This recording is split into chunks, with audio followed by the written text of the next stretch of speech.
কিশোরগঞ্জে মাদ্রাসা আবু হুরাইরা রাজিয়াল্লাহু তাআলা আনহুতে বর্ণাঢ্য ইফতার মাহফিল অনুষ্ঠিত। 14ই রমজান প্রতি বছরের মতো এবারও কিশোরগঞ্জের মাদ্রাসা আবু হুরাইরাতে এক বর্ণাঢ্য ইফতার মাহফিল অনুষ্ঠিত হয়েছে। এতে প্রায় 1500 রোজাদার অংশ নেন, যার মধ্যে স্থানীয় মুসল্লি, আলেম, ব্যবসায়ী, শিক্ষক এবং সমাজের বিশিষ্ট ব্যক্তিদের পাশাপাশি বিভিন্ন স্কুল কলেজের শিক্ষার্থীরাও উপস্থিত ছিলেন। ইফতার আয়োজন ছিল বেশ সমৃদ্ধ। রোজাদারদের জন্য সুস্বাদু গরুর বিরিয়ানি, পাশাপাশি খেজুর, ফলমূল সহ নানা প্রকার জনপ্রিয় ইফতার সামগ্রী পরিবেশন করা হয়।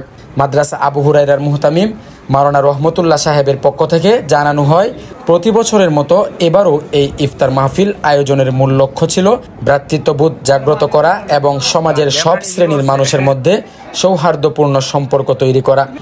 বিশেষভাবে মাদ্রাসা আবু হুরাইরাতে প্রতি 27 রমজানে আরও বৃহৎ পরিসরে ইফতার মাহফিল আয়োজন করা হয়, যেখানে আরও বেশি সংখ্যক রোজাদার অংশগ্রহণ করেন।